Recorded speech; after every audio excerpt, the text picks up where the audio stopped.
খালি আসসালামু আলাইকুম, শারমিন কিচেন হাসান ব্লগ থেকে আপনাদেরকে জানাই স্বাগতম। আজকে আমি ভারতীয় শেফের থেকে শেখা একটা চায়ের রেসিপি দেখাবো। আর যারা চা খেতে খুবই পছন্দ করেন, বিশেষ করে যারা চা খোর আছে, তাদের কাছে রেসিপিটি খুবই ভালো লাগবে। শেষ পর্যন্ত দেখার জন্য অনুরোধ রইল। So let's go to my kitchen. একটা কড়াইতে আমি কিছুটা খেজুরের গুড় নিয়ে নিয়েছি, কিছুটা পানি দিয়ে দিব।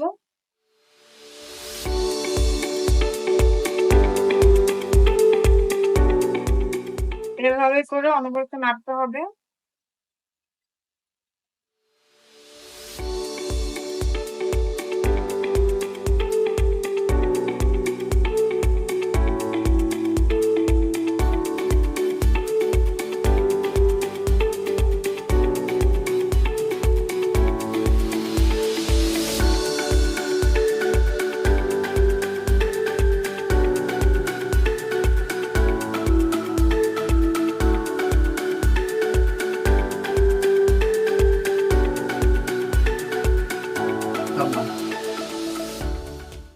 ক্যারামেলটা হয়ে এসেছে, যে দেখুন এরকম চকচকে হবে, তখন বুঝতে হবে যে ক্যারামেলটা হওয়ার ঠিক সময় হয়ে গেছে।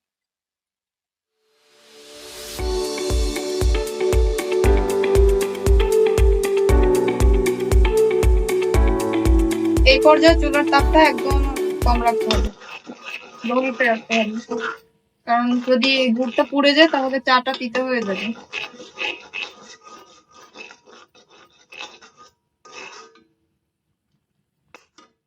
উপরে কেমন একটা ফেনা ফেনা হয়েছে আর খুবই চকচক করছে, এই পর্যায়ে বুঝবেন যে ক্যারামেলটা তৈরি হয়ে গেছে। এই যে এই পর্যায়ে আমি দুধটা দিয়ে দিব। এই 1 কাপ, 2 কাপ, এই 3 কাপ দুধ দিয়ে দিলাম।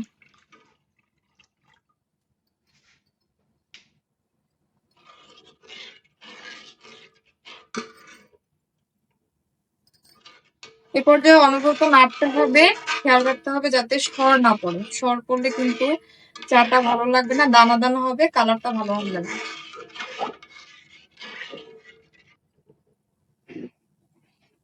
এখন আমি কিছু মশলা দিয়ে দিব।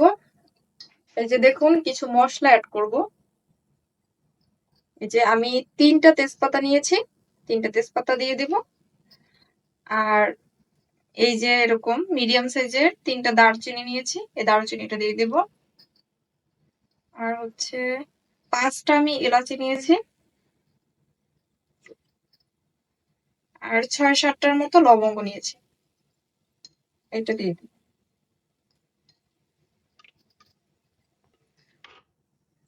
এভাবে লো হিটে আমাকে 10 মিনিট জাল করে নিতে হবে, যাতে এই মশলার ভিতর যে ফ্লেভারটা সেটা পুরোপুরি চাতে আসে।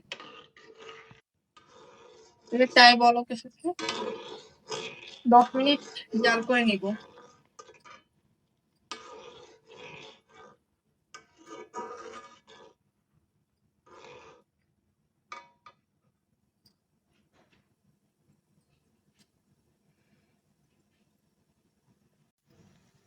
এই চাটা আমরা 10 মিনিট জাল করে নিয়েছি।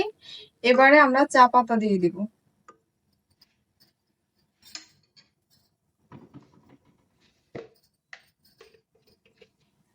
আর চা পাতা দেওয়ার সময় একটা কথা মনে রাখতে হবে, চা পাতা দিয়ে আমরা 1 মিনিট জাল করব।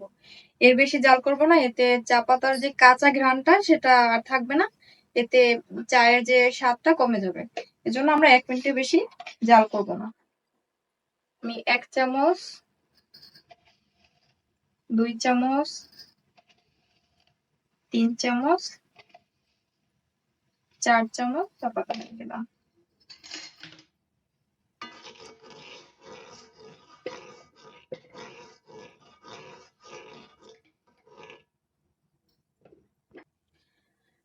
প্রয়োজনে চা পাতা একটু বেশি দিয়ে দিতে হবে, সব ব্র্যান্ডের চা পাতার কালার তো এক না, তো বেশি লাগলে 2-3 চামচ একটু বেশি দিয়ে দিবেন।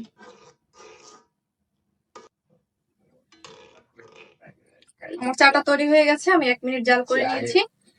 এবার চুলা অফ করে দিব। কাপে আমরা চাটা ঢেলে নিচ্ছি।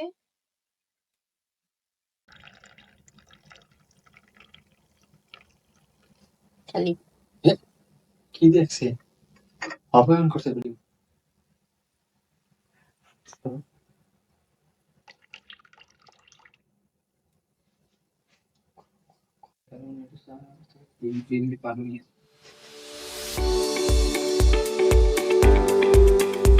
সুপ্রিয় দর্শক, রেসিপিটি দেখার জন্য আপনাদেরকে অসংখ্য ধন্যবাদ। আপনাদের সুস্বাস্থ্য কামনা করে এবারের মতো বিদায় নিচ্ছি। আল্লাহ হাফেজ।